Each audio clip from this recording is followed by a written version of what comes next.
Yo, so today's vlog, guys, I'm gonna talk about health. This very important, like I say at the start of every vlog, very important. Okay, listen up on this one. We all want to stay in good health, right?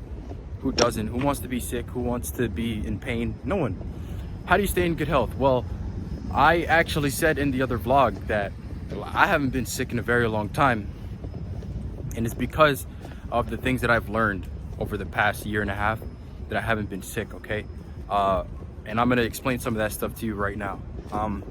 And you know, one of the ways by which you can just stay in good health is just by making a decision to do that. You know, Brian Tracy talks about how people get colds and flus and get illnesses because they just don't decide not to. Okay, so just decide not to, right? I think I said that in the other vlog.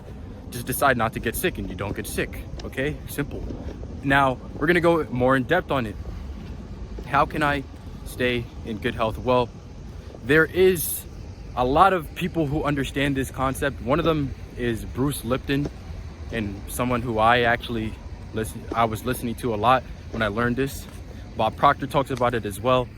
Bruce Lipton, he talks about epigenetics, and basically what that is that we have control over the genes. Now, the genes don't control us, but this is what the misconception is that because a cancer gene or any sort of illness gene runs in the family, that you're just a victim of it and you can't do anything to prevent it. But that's not the case. That's not true. And the thing is with epigenetics is that you can control whether you're going to contract these illnesses or not. And how do you control it? Through the power of your thoughts. Now, there's something called the placebo effect. You guys know what the placebo effect is. If you don't know what the placebo effect is, then I'm going to explain it to you. So imagine two people who are both sick with the same illness, and the doctor goes to those two people. He gives one of them a sugar pill, and then he gives one of them actual real medicine. But he doesn't tell the people who are sick anything. He just tells them both that they're medicine, right? The person who takes the sugar pill and the person who takes the medicine will get better because of the belief behind the medicine. Even if it's just a sugar pill, if the person thinks it's real medicine, then the power of their thought is going to heal them. It's not the sugar pill. You're not getting healed by sugar. There's no medical substance in that sugar pill. It's just the power of their thoughts that heals them. All right. So that's why it's kind of useless. I'm not going to say it's entirely useless, but you can heal yourself without the use of medical help if you know what you're doing and you use the power of your thought correctly. And that's how I haven't been sick in a long time, because I'm using my thought to not even acknowledge that. So that's what the placebo effect is. Now, the thing is, what we don't know is there's something called the nocebo effect. The nocebo effect, and it essentially is the opposite. In the same way that positive thinking can heal you, negative thinking can kill you. So you have to not think negative thoughts. And I always talk about this. Do not think negative thoughts. Those negative thoughts can produce illnesses. Remember I spoke about the hypochondriac. Don't think negative thoughts, because that can produce illness and you can get sick and you can die because of it. There was a story, I was actually talking about this with my friend. There's a story of a man, I don't know where we heard this, but we heard like different variations of it. But essentially, I'm gonna just say the version that I know.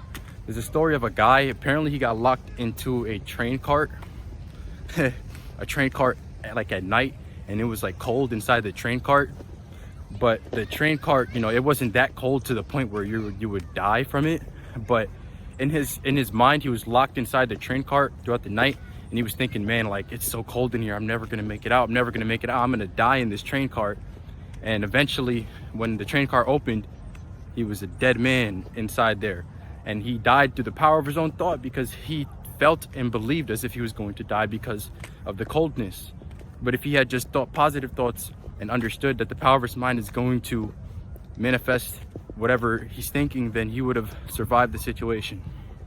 So that's a real thing right there. Okay, now what you want to understand, man, I'm getting out of breath while I'm walking. What you want to understand here is that if you're continuously thinking thoughts of illness and you're scared of it, you're going to contract it. And let me tell you why. Is because stress and fear shut down the immune system. If you were to take a blood sample, if I took a blood sample from you or from me, I can show you that we are infected with all kinds of pathogens and stuff, but we don't get sick because our immune system is working properly. But when we're in a state of fear or stress, it shuts down, and that's how we get sick. The point is, you cannot experience fear or stress. This is why you guys never see me stressed out. I'm never afraid of anything for the most part. Like, I don't, if a thought like that pops into my head, I just kick it out, because I'm not trying to get sick out here, man. I understand that if I fear illness, I attract illness, and I do not want to attract illness. You know, I had a physical back in, the last time I got a physical, it was August of 2019. Haven't gotten a physical in a minute. So I probably should go get one, but I'm not really concerned about it. But I had a physical in August 2019, and I remember I went to the doctor there, and she told me, she asked me, she was like, do I know anyone in my family, has there been anyone in my family who has had cancer? Because cancer runs in the genes, and they have to know that, you know, because I'll be at risk. I'm sitting there like, what? Excuse me? You're not about to put that idea in my head? Like, what? I should have told that doctor she's a funny man and left, because you're trying to ask me if I got family members who had cancer to look out for myself. Like, what? I guess she didn't understand. I mean, you might say, well, she's a doctor, listen to her. That's not always necessarily the case. If a doctor tells you you have a disease and you're gonna die, and you believe it, you can end up contracting the disease and dying, not because it was actually there, but because of your power of your own thought. That's not to say just to completely ignore your doctor's advice. That's not what I'm saying here, but be aware and be conscious of what you're doing. So you have to understand the power of thought and how much of a role it plays in good health. This is the most important thing of having good health, is having a positive mind. You keep a positive mind, you don't fear illness, you won't get illness, you won't get sick. I don't have any problems with my body in terms of pain or anything like that.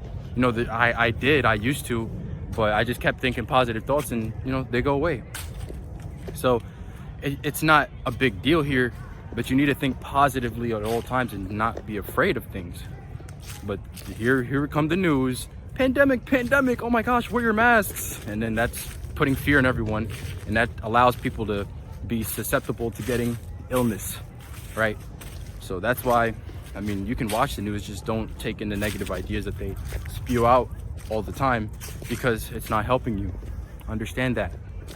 So also, I want to say there was this one story I heard about, and this really proves the power of thought. There was this one story, there's this religious group, I forget their name, but it's a religious group of people, and these guys, like, they believe so much that God is going to protect them, that they drink poison. They literally drink poison and nothing happens to them. They literally drink poison like it's water, like out of cups. They just drinking poison. Are you drinking poison? Absolutely not. I know if I drink poison, I'm a done man. I'm done. It's over for me. But because I don't have that same level of faith that they do, and that utmost confidence and belief, their power of their belief and their thoughts is what is keeping them from dying from that poison. But as soon as you have that little doubt in your mind, man, I'm drinking poison right now, like, this isn't good for me, you're done. And that's why I would never drink poison, even though I know they can drink poison and be fine. So it's like, you have to have that certain belief. You have to have that the power of thought. I tell you, is very, very important. So if you want to learn more about, you know, good health, you can look into Bruce Lipton. He also talks about the subconscious mind, which I want to make a video about. I don't know when, but it may be the next one. But health, man, stay in good health. Overall summary, just want to think positive thoughts. Understand that you're not a victim, that you can control whether you're in good health or not, and that nobody can tell you anything. A doctor can tell you that you're in bad health or whatever. Yeah, maybe, you know, be aware of it, but don't necessarily just be a victim of it just because a doctor is telling you. And understand that just because a doctor prescribes you a medicine does not mean you necessarily need to take that medicine. Prozac is nothing more than a sugar pill. That's it. Prozac is what's used to cure, I think, depression and stuff like that. You don't need Prozac at all to get out of depression. That's what they prescribe people who are in depressed states. People who are depressed, they give them Prozac. You don't need that though. I already spoke about that lady who they tried to give her Prozac and she gave herself affirmations and she became better. because the power of our own thought. Depression is it's a mental illness, right? So technically not like, you know, physically illness, but it's a mental illness that you should still want to obviously get better from, right? So just, man, the power of your thought, that's the main idea you got to take away from this. Look into Bruce Lipton. There's another guy you can look into, his name is Greg Braden. He's another good one. Joe Dispenza is another good one. These guys all look into consciousness, and they're just scientists in general. They know a lot. They know a lot. But yeah, I would highly recommend it.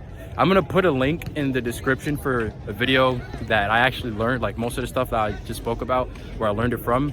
I'll put the link in the description for you to check out. And it's a great video, All right, so check it out, and I'll catch you guys in the next vlog. Peace out.